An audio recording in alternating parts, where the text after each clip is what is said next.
जय माता दी। शारदा ज्योतिष संस्थान में आपका स्वागत है। आज हम चर्चा करेंगे गंडमूल नक्षत्र के बारे में। गंडमूल नक्षत्र क्या है और गंडमूल नक्षत्र में जन्मे जातक या जातिका का स्वभाव कैसा होता है और गंडमूल नक्षत्र में जन्मे जातक का फल क्या होगा। जैसे कहते नहीं है कि जातक जन्म लिया है, पिता को कष्ट होगा कि माता को कष्ट होगा, क्या सुख होगा क्या नहीं होगा, इसके बारे में आज हम बात करेंगे। इससे पहले अगर आप इस चैनल में नए आए हैं तो चैनल को लाइक करें, सब्सक्राइब करें, कमेंट करें और दूसरे लोगों तक अवश्य शेयर करें, जिससे यह सब जानकारियां सभी को प्राप्त हो सके। तो आइए हम चर्चा करते हैं इसके बारे में। तो गंडमूल नक्षत्र क्या है?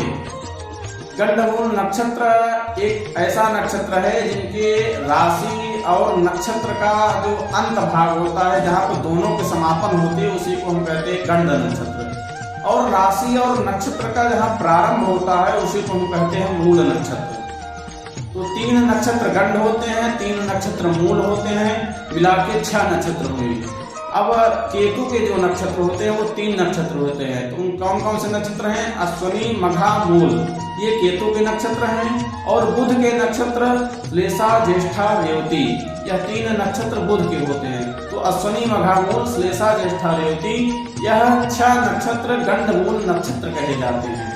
तो आप ऐसे नहीं समझ पाए होंगे, तो हम बताएं आपको कि गंडमूल नक्षत्र कैसे होते हैं। तो जैसे एक तरीके से मानिए आप अपने घर के बाहर डेहली पे गेट पे खड़े हुए हैं, तो आप न तो घर का सुख ले पा रहे हैं, न तो आप बाहर का सुख ले पा रहे हैं, तो आप बीचों बीच डेहली पे खड़े हुए हैं। तो ऐसे ही राशि के जो किनारे सभी चारों चरण जहाँ खत्म हो जा रहा है वहाँ नक्षत्र भी खत्म हो जा रहा है, उसी को हम गंड कहते हैं। और जहाँ राशि और नक्षत्र एक साथ चारों चरण लेकर शुरू हो रहा है उसी को हम मूल नक्षत्र कहते हैं। तो आइए बात करते हैं अब गंडमूल नक्षत्र के वाले जातक या जातिकाओं। जातक या जातिकाओं का मतलब यह है कि लड़की और लड़के, ज्योतिष में इसको जातक या जातिका कहा जाता है। तो गंडमूल नक्षत्र में जन्मे जातक या जातिकाओं का स्वभाव कैसा होता है? तो गंडमूल नक्षत्र में जन्मे जातक और जातिकाओं का स्वभाव जो है वो थोड़ा उग्र होते हैं, थोड़ा मूडी जिसको कहते हैं, मूडी कहते हैं, जिसको कि जिनको क्या करना है क्या नहीं करना है वो अपने ऊपर डिपेंड करते हैं, किसी की बात नहीं सुनते हैं, वो अपने ही हिसाब से जो कार्य करेंगे वो सो करेंगे, ऐसे जातक होते हैं। अब आइए बात करते हैं गंडमूल नक्षत्र के जन्मे जातक का फल क्या होता है। कहते नहीं है कि जातक जन्म लिया है, ये बताइए कि इसका फल क्या है, फल कैसा होगा इनका, क्या पिता को कष्ट है कि माता को कष्ट है कि धन पे गया है, कैसा गया है, इसके बारे में पूछते नहीं है। तो इसके बारे में आइए आपको बताते हैं। सबसे पहले अश्विनी नक्षत्र के बारे में बात करते हैं। तो अश्विनी नक्षत्र के अगर प्रथम चरण में जन्म लिया है जातक तो पिता को कष्ट एवं भय होता है। और अश्विनी नक्षत्र के अगर द्वितीय चरण में जन्म लिया है तो परिवार में सुख एवं ऐश्वर्य की वृद्धि होती है।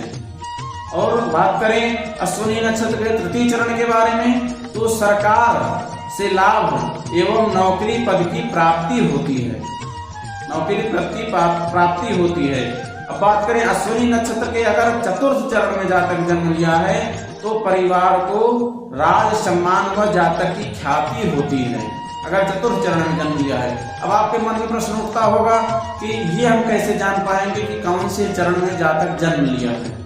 तो यह आप किसी ब्राह्मण से, जैसे जातक का जन्म हुआ या आपके बच्चे या बच्ची का जन्म हुआ, तो किसी ब्राह्मण से पूछते हैं कि बताइए कि कौन से नक्षत्र में जन्म हुआ है, कौन से चरण में जन्म हुआ है। जैसे आप पूछते हैं कि इसका राशि का नाम क्या होगा, तो इसी से पता चलता है कि चरण से ही पता चलता है कि राशि का क्या नाम होगा। तो जैसे आप राशि का नाम पूछ लेंगे या अगली वीडियो में हम ये भी बताएंगे कि कैसे राशि का नाम निकाला जाता है, कैसे चरण निकाला जाता है, तो इसके बारे में भी हम आप जान जाएंगे। तो 4 चरण होते हैं, चारों चरण के अलग अलग फल होते हैं। तो अश्विनी के हमने बताया पिता को कष्ट, प्रथम चरण में माता पिता को कष्ट भय, द्वितीय चरण में परिवार में सुख एवं ऐश्वर्य की प्राप्ति, तृतीय चरण में हमने बताया सरकार से लाभ एवं नौकरी पद की प्राप्ति, और चतुर्थ चरण में हमने बताया परिवार को राज सम्मान व जातक को ख्याति मिलती है। अब बात करते हैं आश्लेषा नक्षत्र के बारे में। आश्लेषा नक्षत्र के प्रथम चरण में शांति और सुख आएगा, परिवार में शांति और सुख आएगा। और द्वितीय चरण में धन नाश, परिवार में धन का नाश होगा। जातक का जन्म जब होगा, कोई विशेष खर्चा या जातक के जन्म लेते ही ऐसा कुछ ऑपरेशन वगैरह हो जाए तो उसमें धन का नाश होता है। और तृतीय चरण में आश्लेषा नक्षत्र के तृतीय चरण में अगर जन्म होता है तो माता कष्ट यानी माता को कष्ट होता है। और आश्लेषा नक्षत्र के चतुर्थ चरण में अगर जन्म हो जाए तो पिता को कष्ट होता है। बात करते हैं ज्येष्ठा नक्षत्र के बारे में। अगर ज्येष्ठा नक्षत्र के प्रथम चरण में जन्म हो गया तो भाई, बड़े भाई को कष्ट होता है। अगर द्वितीय चरण में जन्म हुआ तो छोटे भाई को कष्ट होता है।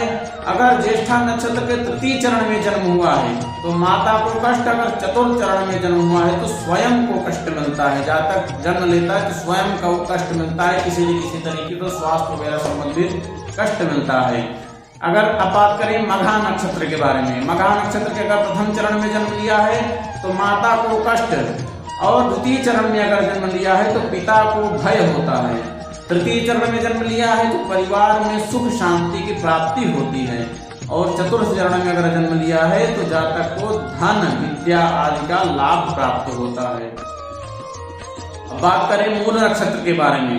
मूल नक्षत्र के प्रथम चरण में अगर जातक जन्म लिया है तो पिता को कष्ट होता है। द्वितीय चरण में जन्म लिया है तो माता को कष्ट होता है। और तृतीय चरण में जन्म लिया है तो धन नाश, फिर से धन नाश आया। तृतीय चरण में अगर जन्म लेता है तो धन नाश होता है। अगर चतुर्थ चरण में जन्म लेता है तो सुख शांति आएगी परिवार में। अब बात करते हैं लास्ट नक्षत्र रेवती नक्षत्र के बारे में। तो रेवती नक्षत्र के प्रथम चरण में जन्म लिया है तो राजकीय सम्मान मिलता है। द्वितीय चरण में जन्म लिया है तो माता पिता दोनों को कष्ट मिलता है। और तृतीय चरण में जन्म लिया है तो धन एवं ऐश्वर्य की प्राप्ति होती है। और चतुर्थ चरण में अगर जातक जन्म लिया है तो परिवार में अनेक प्रकार के कष्ट प्राप्त होते हैं। ये सभी 6 नक्षत्रों के फल थे। तो इतना हमने फल बताया। आप अच्छी तरीके से यह वीडियो सेव कर सकते हैं या इसको हम इसको लिख सकते हैं, नोट कर सकते हैं, जिससे आपको अच्छी तरीके से पता चल सके अपने से कि हमारा जब बच्चा जन्म लिया है इस नक्षत्र में। आप खुद देख सकते हैं इस नक्षत्र है कि नहीं है। 6 नक्षत्र हमने बता दिया। इस नक्षत्र में चरण भी आपको हम बता देंगे, चरण कैसे निकाला जाता है, तो चरण भी आप देख सकते हैं। इसके बाद चरण के देखने के बाद आप फल भी देख सकते हैं। ऐसी आपको हमने जानकारी बताई। आज की वीडियो यहीं तक। अगली एक नई जानकारी लेकर हम आते हैं, तब तक के लिए जय माता दी।